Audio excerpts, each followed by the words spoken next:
Big mama, although you dead, I know you holding me down. A lot of stress on my life, don't turn away from me now. I know your grandson and did things you wouldn't approve. I'm a orphan, big mama, all I had was you. When the Lord called you home, ain't have a leg to stand on. One of the biggest families in Richmond, not a soul to depend on. They try to raise me now like I ain't grown and shit. When my stomach touched my soul, I played that park bench. I ain't have shit. That's why I strive so hard. They say I blaspheming. Cause I don't praise their God, don't get it twisted. I know there's a divine presence, evidently. They else don't look out for have-nots and peasants. I would shoot at the heavens if that's what it take. I go to war with Jesus Christ if he don't open that gate. Here I go again at war with my selfishness. If there's a heaven, I'ma try to take you hostage. I swear to God.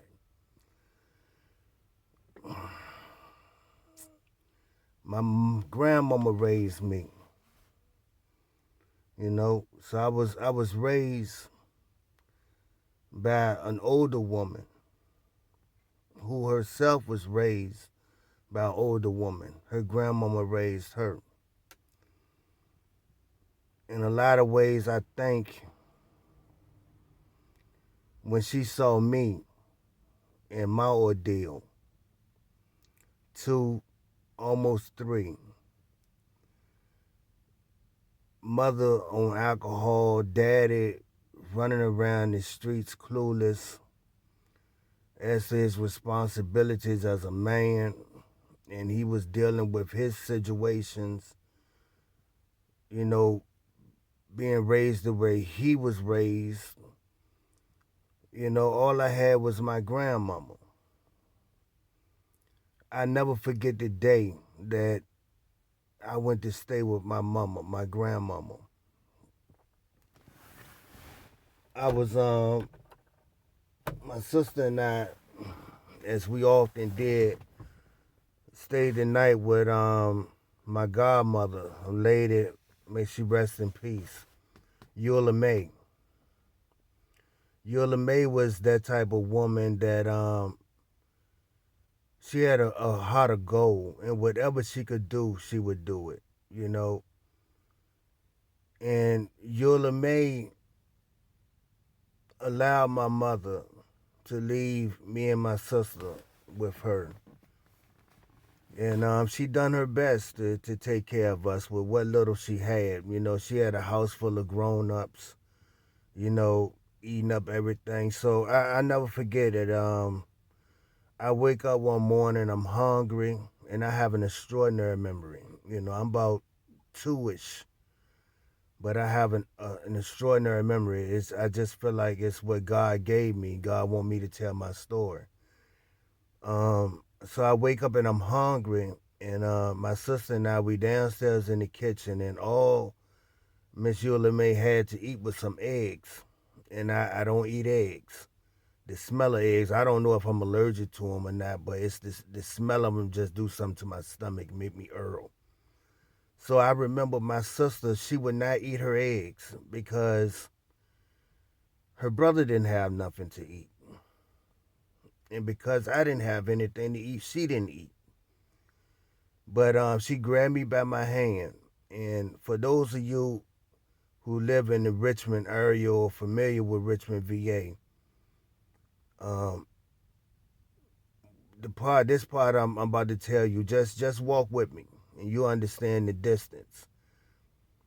My 4-year-old sister grabbed her 2-year-old brother by the hand and walked me from Falford Avenue, Mosby Court, all the way to Creighton Court, which is maybe a mile and a half.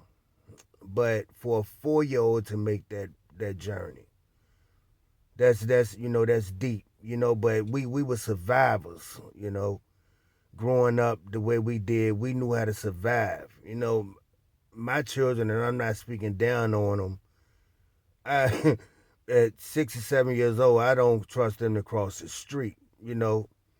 But that's a good thing because their mom and I, we're very active. But we didn't have that, so we learned how to survive early. My sister walked me to my grandmother's back door on Creighton Road, and I never forget it. My grandmama come to the back door and she said, "These my grandbabies." Her buddy James Boswell, may he rest in peace. He was at every breakfast when I was a little boy, and I started staying with my grandmother. Him and my grandmother, the first two people I see every morning.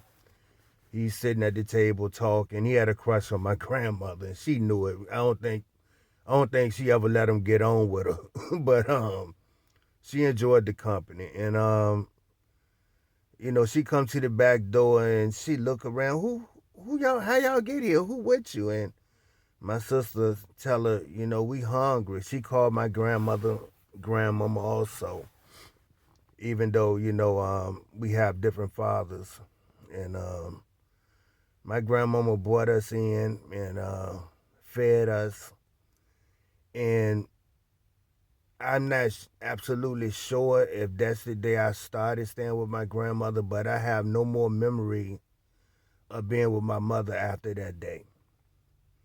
And I think, from that day onward, I was with my grandmother up until, she went to court and, the court gave her custody of me and she later adopted me as her son. But that's how my story starts. That's how I come in this world, surviving. And not just that, but I came in this world surviving, but I came in this world with strong females around me. My sister was strong. She loved me.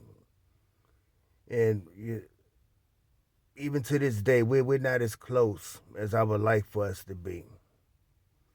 And God willing, we would mend those wounds. But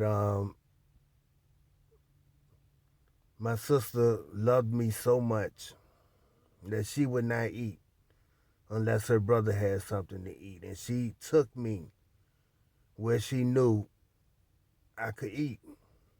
And my grandmother, I can only imagine, she's not here for me to ask her, but I imagine she looked down into my eyes and she saw herself